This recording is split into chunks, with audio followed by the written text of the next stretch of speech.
In the late 60s, the Bee Gees were on a roll, their first of many as it would turn out, but there was one single that broke that early momentum and has pretty much been written out of history since. So join me today as we unearth the forgotten double A side that was Jumbo, and the singer sang his song. Hey, and welcome to Acting is Reacting with me, JSB. Today it's another episode of 25 Songs, where we don't listen to 25 songs, we listen to songs that reached number 25 on one side or other of the Atlantic. So today warrants a special thanks to friend of the channel, Bostart, who mentioned to me this pairing and told me there was an interesting story behind the relatively low chart placement for it. He wasn't lying, but since brevity is the soul of wit and tediousness the limbs and outward flourishes, I will be brief. Yeah, just stuck a bit of Shakespeare in there for you. I'm an actor, you see. Yeah? Anywho, moving swiftly on. We're in 1968, and non-album singles are still a pretty common thing, but not something that the Bee Gees had much previous form in. And they had 2 tracks recorded and released as a double A side in some territories, and with one or the other as the lead single in others. It all got rather messy because there were disagreements and 11th hour decisions and changes made as to which song to push.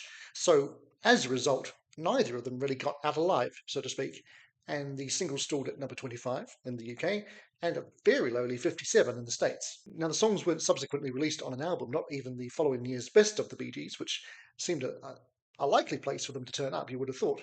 So they languished in obscurity for many years. They are now both available in various places, including an expanded edition of the Idea album, which was also from 68.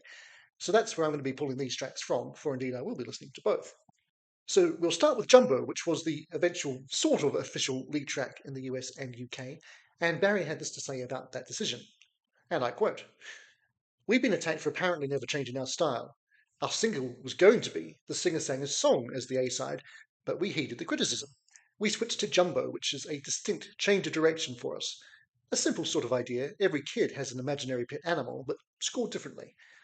As it happened, a lot of people thought we were wrong to change and said they preferred Singer, even if it was on the same lines as earlier ones."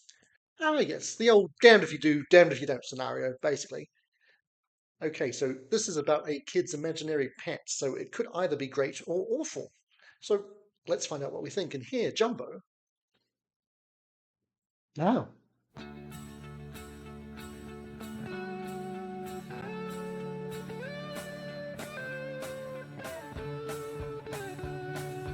Jumbo said to say good night. See you in the morning. Please don't lose your appetite. He knows who is yawning. Tomorrow you can climb a mountain, sail a sailboat through a fountain. But Jumbo said to say good night. He's a friend of yours. Play no games, he say to me, when the light is gone. He is right, he say to me, we know who is wrong. So please don't make no hesitation. There will be no recreation. Jumbo said to say good night. He's a friend of yours. Listen, you can cheer it if it's loud enough. You hear it 'cause it's louder than a sparrow, and it shoots a bow and arrow through a target full of powder with a gun. It's even louder and it's shattering to hear. You mustn't listen with your ears, but it gets to you. Yes, yes, it gets to you.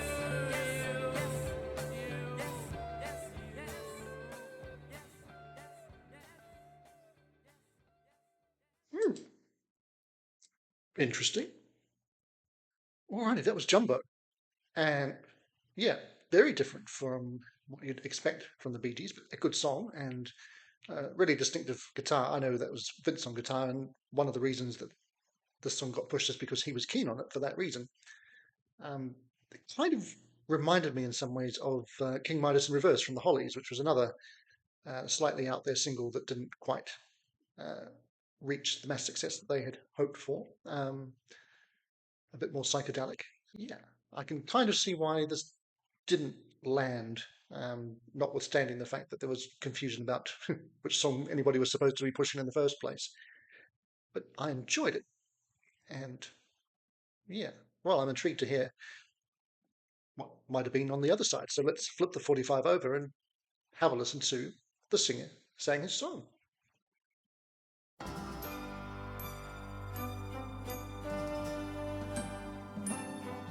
And the more typical late 60s Bee Gees orchestration. He'd sing his song most every night, The Robin lead vocal, obviously. wishing she was there behind the lights.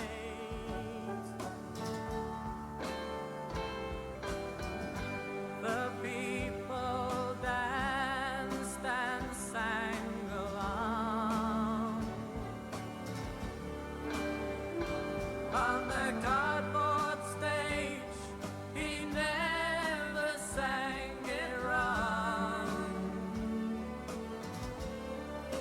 and the piper plays a tune, and the drummer won his first.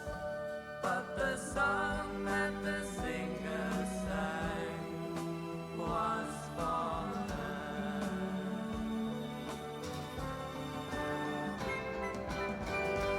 Now the singer's song is never heard, and the visions he once saw have disappeared.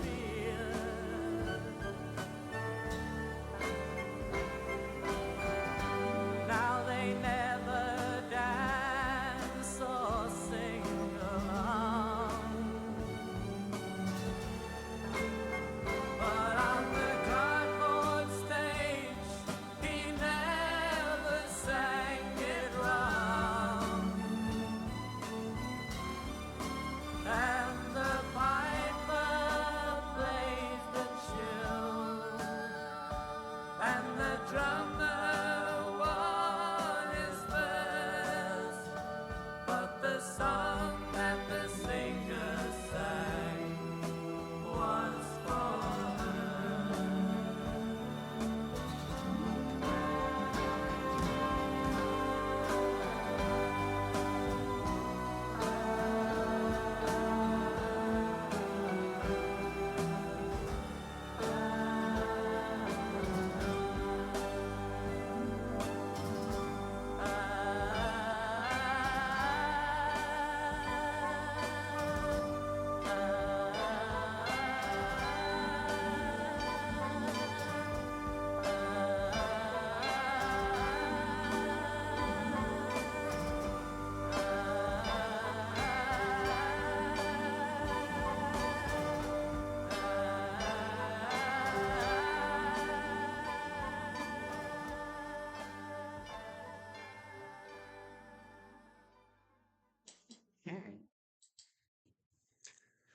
All right, the singer sang his song, the title of which isn't quite in the lyrics. It's the song the singer sang was for her, and it's a beautiful song.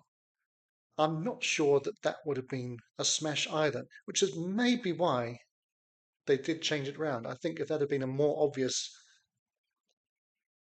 guaranteed, bona fide smash hit, they wouldn't have even contemplated switching to Jumbo. Did they make the right decision?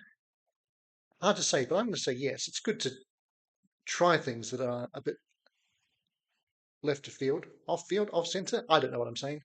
What else is new? But yeah, you can't go along in the one path the whole time. You've got to take risks, and obviously the Bee Gees took plenty of risks later in their career, many of which paid off. So the fact that this one didn't quite is no shame. And yeah, I don't think either song is right up there with the very best of their hits, but it deserved more than it got. And I'm glad to have had I'll listen to both of them now. I think the Singer Sanger song is probably my favourite of the two, but Jumbo was really good. And as I say, it was a chance worth taking. So good on them, basically. So from here, of course, their very next single was right back to the top of the charts with I've Got to Get a Message to You. And this brief blip was swiftly forgotten. But yeah, as I say, I'm glad to have heard both of these tunes at last today. So thanks again to Bostart for bringing them to my attention. And yeah, I'd say they deserve better. Speaking of Bee Gees songs that definitely deserve better, 15 years after this, they managed the somewhat odd feat of reaching number 49 on both sides of the Atlantic. And you can find out all about what song that was on one side of my head or the other. So I'll just say thank you for watching today and bye for now, but not for long. Acting is reacting. This does not mean acting again.